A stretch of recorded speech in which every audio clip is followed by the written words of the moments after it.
Bom dia, FM Padre Cícero, a rádio que educa e evangeliza. Programa Dicas de Saúde para você viver melhor. Eu sou Péricles Vasconcelos. O Dicas de Saúde aos domingos de 7 às 9 horas a missa aqui do Santuário do Sagrado Coração de Jesus, transmitido pela FM Padre Cícero.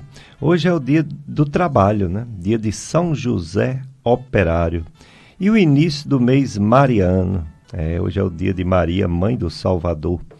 Portanto, você que é trabalhador, você que está na luta diária, né? Parabéns por não desistir diante de tantas adversidades, né? De tantos salários defasados, né? Sem acompanhar o ritmo dessa inflação desenfreada que voltou, infelizmente. Mas estamos na luta, né? Somos trabalhadores porque Deus é também trabalhador. Canções que a Fé escreveu é um programa que você tem aqui na FM Padre Cícero. Aqui na FM Padre Cícero você tem diversos programas religiosos e educativos. Aos poucos a gente vai falar de um por um, né? Hoje temos um convidado que veio falar sobre uma campanha desse mês de maio. É o Maio Cinza, sobre câncer de cérebro. Câncer de cérebro é um tumor que não é, vamos dizer assim, dos mais frequentes, mas também não é raro, infelizmente não é raro, atinge uma boa parte da população. Então convidamos para falar sobre o câncer de cérebro e outros assuntos importantes da neurologia e da neurofisiologia, o Dr. Luciano Carvalho. Dr. Luciano Carvalho é médico neurologista, formou-se na Universidade de Pernambuco, PE, residência em neurologia no Hospital Universitário Oswaldo Cruz, Pernambuco, especialista em eletroneuromiografia, título de especialista pela Sociedade Brasileira de Neurofisiologia Clínica, professor da Estácio FMJ de Neurologia, preceptor do internato de Neurologia da Estácio FMJ, faz eletroencefalograma, faz monitorização neurofisiológica intraoperatória em neurocirurgia. Portanto, daqui a pouco ele vai explicar direitinho como é isso. Bom dia, Dr. Luciano Carvalho. Muito obrigado por ter aceito mais uma vez o convite para estar aqui no programa Dicas de Saúde. Obrigado, Péricles. É um prazer imenso conversar com você aqui, com a comunidade. Agradeço a todos os ouvintes aí que estão a essa hora da manhã, no domingo, tirando um pouquinho do seu tempo aí para escutar um pouco de informações da área médica, né? É sempre um prazer estar aqui presente. Já tive outra vez aqui falando com você, né? E agora, novamente, tentar esclarecer um pouquinho a comunidade aí, esse Maio Cinza, né? A importância aí de saber algumas informações sobre sinais e fatores de riscos e possibilidades terapêuticas, tipos de tumores e por aí vai. A gente vai discutir um pouco sobre isso. E falar um pouco aí também da monitorização neurofisiológica intraoperatória, que é uma modalidade que vem para somar e para gerar uma proteção neural maior ao paciente e, obviamente, ao cirurgião que terá provavelmente um melhor benefício, né? Quando os pacientes vão ter resultados mais positivos, né? Menos déficits, que é o objetivo maior dos procedimentos cirúrgicos, é não gerar novos déficits ao paciente. Muito bem, o doutor Luiz, aliás, não sei por que eu estou falando Luiz, eu acho que é quase nosso amigo doutor Luiz Luciano, lá do Crato Cirurgião, né? Eu estou lembrando dele. Doutor Luciano Carvalho, neurologista, neurofisiologista, professor da Estácio FMJ, veio falar do Maio Cinza, neurologia, veio falar de câncer de cérebro, veio falar dessa monitorização intraoperatória, neurocirurgia.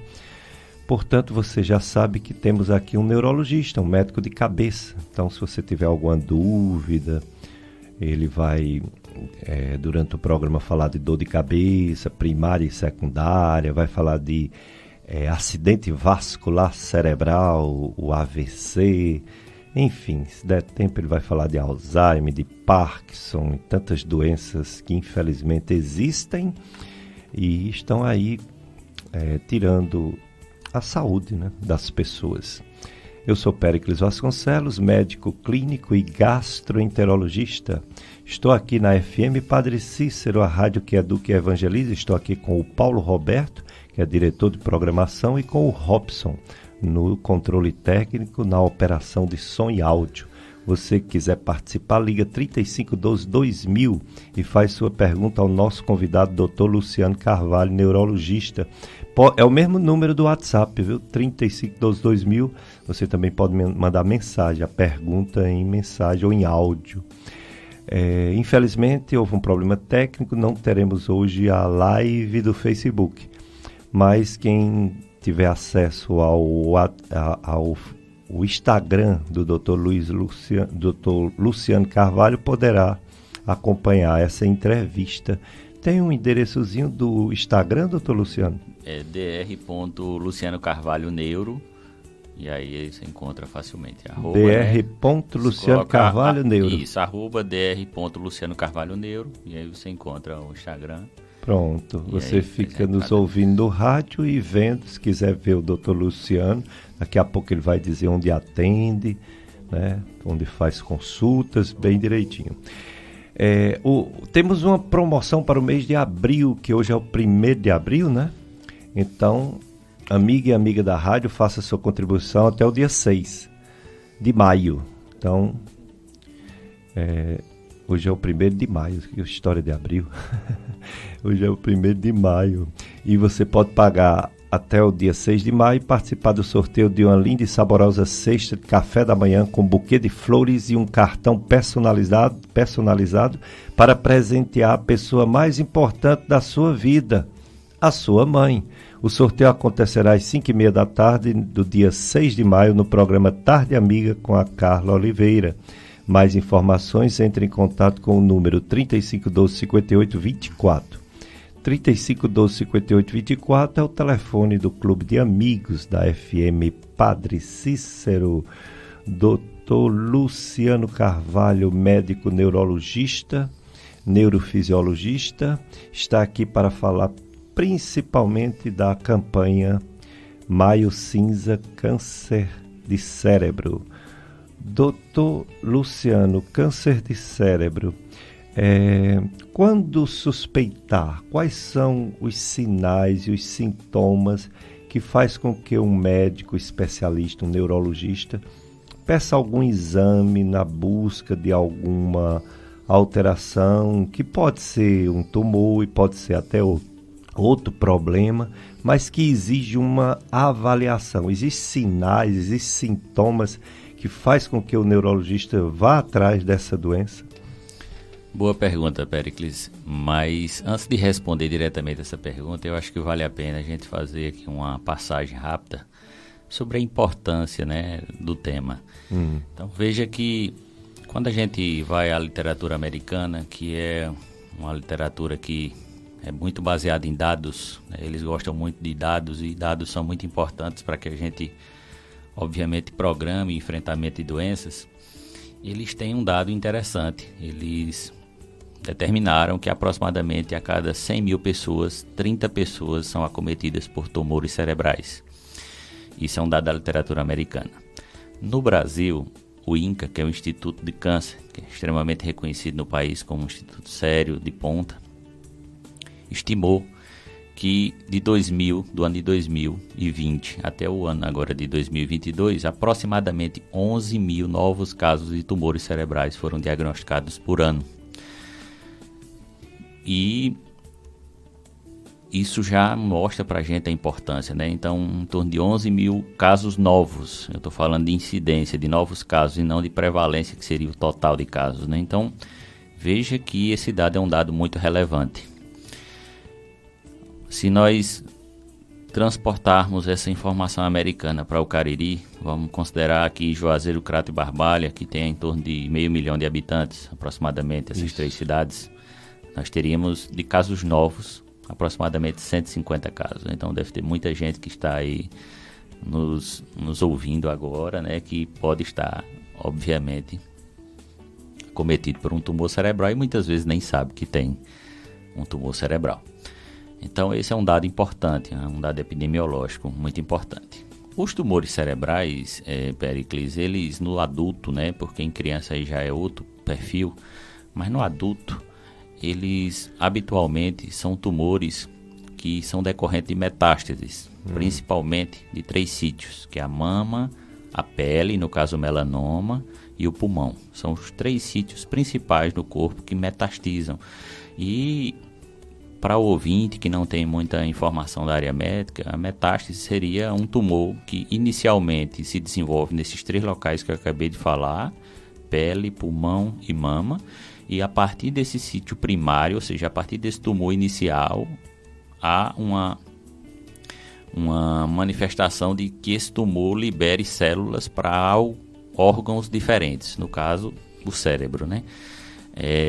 Então, do ponto de vista de adulto, né? De adulto, principalmente depois dos 40 anos de idade, que é principalmente a faixa etária das metástases para o cérebro, nós temos aí os tumores que vão se metastizar. Esses são os tumores ditos como secundários, tá?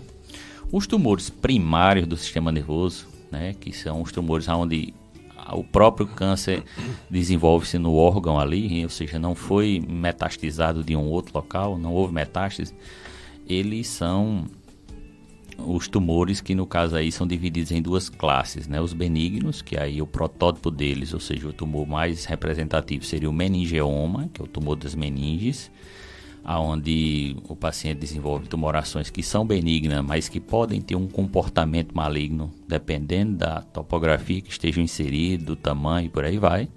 E temos os tumores malignos, onde o protótipo é o glioblastoma multiforme, que é o tumor maligno mais frequente do cérebro. Então, infelizmente, dos tumores primários malignos, o pior de todos é o mais frequente, que é o glioblastoma multiforme. É o famoso GBM, tá? Que é um tumor muito agressivo, que não há uma terapêutica efetiva contra ele, e o paciente, na imensa maioria das vezes, tem um desfecho desfavorável. Esses 2 são tumores cerebrais, são não é tumores isso? primários. Isso, o meningioma seria o benigno, né? Seria um tumor benigno, e o glioblastoma multiforme, que é o GBM, seria o maligno. Entendi. Mais frequente. O meningioma o mais frequente dos benignos e o GBM o mais frequente dos malignos. Então, assim, as manifestações clínicas, voltando agora à pergunta que você me fez, elas são decorrentes da localização que esse tumor está inserido dentro do cérebro do paciente. Então, dependendo da área que aquele tumor está inserido, ele vai gerar déficits. Se ele estiver inserido próximo da área visual, déficits visuais. Se for próximo da área motora, déficit de força. Perto da área sensitiva, déficit de sensibilidade, e por aí vai. Então, inserido próximo da área da linguagem, o paciente vai ter as afasias, que são as dificuldades de linguagem, tá certo? Então, assim, a clínica do paciente habitualmente vai ser relacionada à localização do tumor. Porém, alguns sintomas fazem a gente pensar na possibilidade disso. Por exemplo, as cefaleias, que são as dores de cabeça. Quando pensar numa cefaleia dita de secundária, ou seja, onde a dor de cabeça é decorrente de um outro problema que não um problema estritamente da cabeça. Então, existem alguns sinais nas dores de cabeça que faz a gente pensar em algo secundário, que não necessariamente é tumor, mas que pode ser um tumor ali ocasionando o problema. Então, o primeiro é o sinal sistêmico. Quando o paciente tem uma dor de cabeça, é algum sinal sistêmico. Febre, toxemia e por aí vai.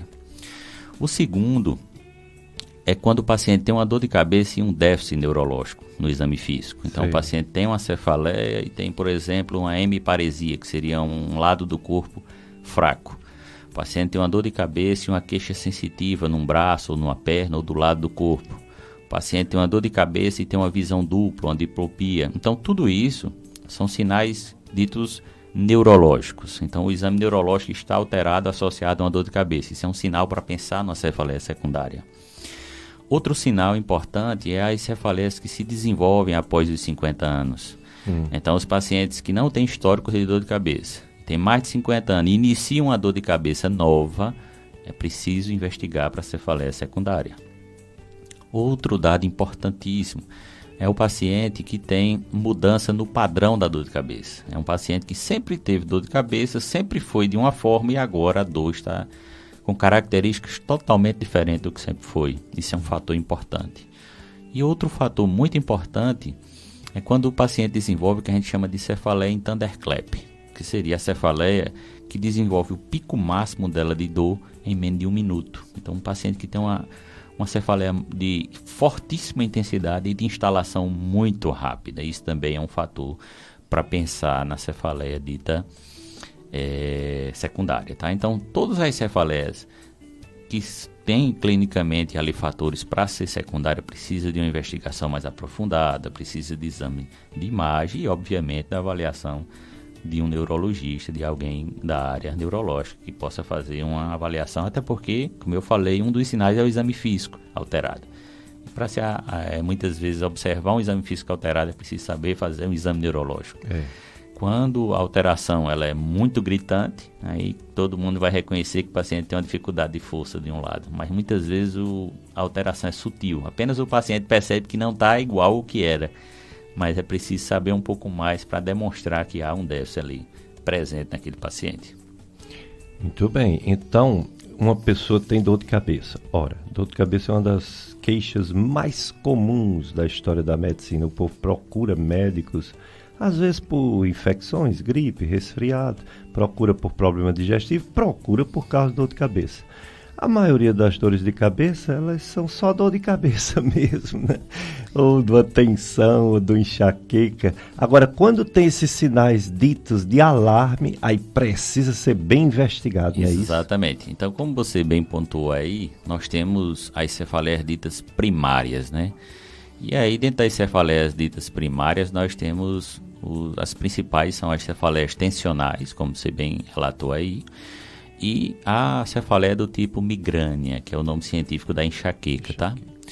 Então, dificilmente os pacientes procuram um consultório neurológico com cefaleia primária do tipo tensional, porque a maioria das vezes ele resolve isso em casa. Ele toma um analgésico, anti-inflamatório ou qualquer medicação ali de cunha analgésica e ele resolve. Agora, a migrânia, que é a enxaqueca, migrânia é o nome científico, ela é uma doença que limita. Ela é uma doença que tem no seu fundo a limitação. E ao limitar o paciente, ele vai procurar ajuda. Porque esse paciente pode demorar até 3 dias com dor. Imagine aí, você passar 3 dias com muita dor, uma dor incapacitante que não deixa que você realize as suas funções, os seus trabalhos e por aí vai. Então, veja que o impacto dessa doença na vida do paciente pode ser devastador, né? Ele pode ser, inclusive, demitido do seu trabalho, por faltar demais, por dor de cabeça e por aí vai, né?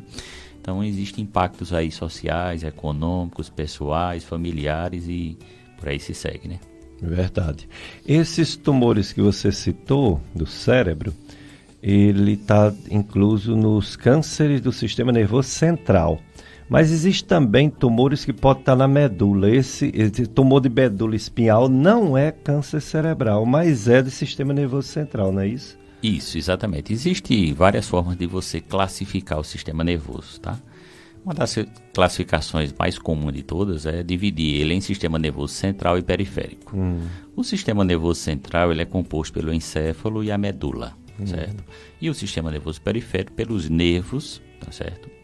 Que a gente tem, que vão sair ali da medula e vão comandar um determinado músculo ou vão trazer informações sensitivas da pele para a medula. Então, uma coisa interessante aí, você falou numa nomenclatura legal, que é esclarecer, por exemplo, o certo é falar AVC ou AVE, né? Então, quando você diz assim, acidente vascular cerebral, existe uma outra subdivisão do sistema nervoso que é dividir ele em cérebro, tronco cerebral e medula. Então, quando você fala um AVC, quando você fala acidente vascular cerebral, você está dizendo que a área que foi acometida é o telencéfalo e o diencéfalo, que é uma divisão da embriologia. O mais correto é você dizer acidente vascular encefálico, porque o encéfalo engloba tronco cerebral, diencéfalo e telencéfalo. E aí você pega toda a parte que está dentro do crânio, certo? E a medula, né? Então, os tumores medulares também são tumores do sistema nervoso central, porque o sistema nervoso central é dividido, como eu disse, em encéfalo e medula, tá? Muito bem. É isso aí, hoje a gente vai aprender muito, viu, sobre agora, dor de cabeça. Só um detalhezinho a mais aí sobre a porcentagem, em torno de 90% dos tumores do sistema nervoso central é do encéfalo. Então os tumores medulares são bem mais raros, bem mais incomuns do que o sistema do encéfalo, tá bom? Certo, muito bem. Então hoje é o Dr. Luciano Carvalho, neurologista, já falou um pouco sobre o câncer cerebral, vai já falar também sobre o diagnóstico, sobre o tratamento, já falou um pouco também sobre dor de cabeça, e você pode tirar suas dúvidas ligando 3512-2000, perguntando. Hoje não tem a live do Facebook, mas o programa ele fica gravado e apresentado no site do radialista Tony Santos. Tony Santos faz aqui no domingo à tarde Som do Brasil, e ele tem um site chamado clubesintonia.com, clubesintonia.com, e ele coloca em podcast 4 programas Dicas de Saúde num link. Então, por exemplo, entre esse programa de hoje, aí sai o mais antigo. Sempre fica 4 programas em podcast. Temos também os nossos podcasts do YouTube, da Gastroclínica Vasconcelos, e também o podcast Dicas de Saúde. Esse fica muito tempo. Você pode assistir, você pode apresentar para alguma pessoa que nesse momento não sabe do programa ou está dormindo. Aí você diz que o Dr. Luciano Carvalho veio aqui na rádio, o programa foi bom, aí você passa.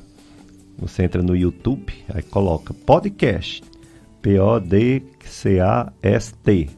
Aí sai os podcasts do Brasil todo. Aí você bota podcast saúde, ou então podcast dicas de saúde, ou então podcast Gastroclínica Vasconcelos. Aí vai sair os nossos podcasts, que são muitos também, por data, né? Inclusive tem um do Dr. Luciano Carvalho, que esteve aqui antes da pandemia, bem pouquinho antes da pandemia, ou quando estava começando a pandemia, que a gente ainda estava tendo entrevistas ao vivo. Aí tem lá. Mas vamos para o nosso primeiro bloco de apoio cultural. Lembrando que o próximo domingo é o segundo domingo de maio, é o Dia das Mães, muitas festas, né, relacionadas ao Dia das Mães. Teremos uma convidada aqui para falar sobre maternidade, falar sobre pediatria neonatal, falar sobre o coração, né, coração de mãe e coração do bebezinho. É uma cardiologista pediátrica, a doutora Kelsilene, próximo domingo, Dia das Mães. E tem a festa das mães da paróquia Menino Jesus de Praga, que vai ser nesse próximo sábado, um dia antes, né, do Dia das Mães, a partir das 19h30, no Clube dos Comerciários. Atrações, forró seleto e banda Old Tape. Organização SCC e Segue-me. Maiores informações, 99907 1121, 99907 1121.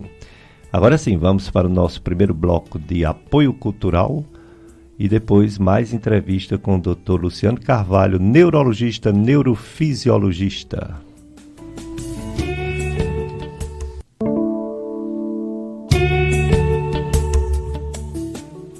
Dicas de saúde para você viver melhor. Sou Péricles Vasconcelos, estou aqui com o Robson, operação de som, de áudio. Estou aqui com o Dr. Luciano Carvalho, médico neurologista, neurofisiologista. Está falando sobre o Maio Cinza, câncer de cérebro. Hoje, 1º de maio, dia de trabalho, e a festa de Nossa Senhora Auxiliadora, no bairro Antônio Vieira, Rua Cecília Meireles, 588, vai até o dia 24 de maio. O tema é: com o auxílio de Maria, Mãe de Jesus, caminhamos rumo aos 10 anos de vida paroquial. É isso aí. Então, todo dia até o dia 24 de maio. Vai começar no dia 14, ainda não começou, né? É no dia 14 que começa a festa e a gente vai ficar passando para vocês a programação diária. Tem outra festa de Nossa Senhora, porque o mês de maio, hoje é o primeiro dia, né? É o mês mariano, é o mês de Maria, o mês das mães. E tem essa festa do dia 1º, começa hoje, até o dia 13 de maio, festa de Nossa Senhora de Fátima, paróquia Nossa Senhora de Fátima, Crato, ali no bairro Pimenta. Maria, ensina-nos a caminhar juntos na escuta e solícitos como Jesus. Hoje, 19 horas, missa de abertura da festa, noitário dos paroquianos, responsáveis, coordenação geral da festa, presidente da celebração, bispo diocesano, Dom Magnus Henrique Lopes. É isso aí. Então, as festas de Maria, coroação de Maria, festa de Nossa Senhora de Fátima, é outra festa em outra comunidade. Essa é com Maria na Escola de Jesus, comunidade Nossa Senhora de Fátima, 34ª festa.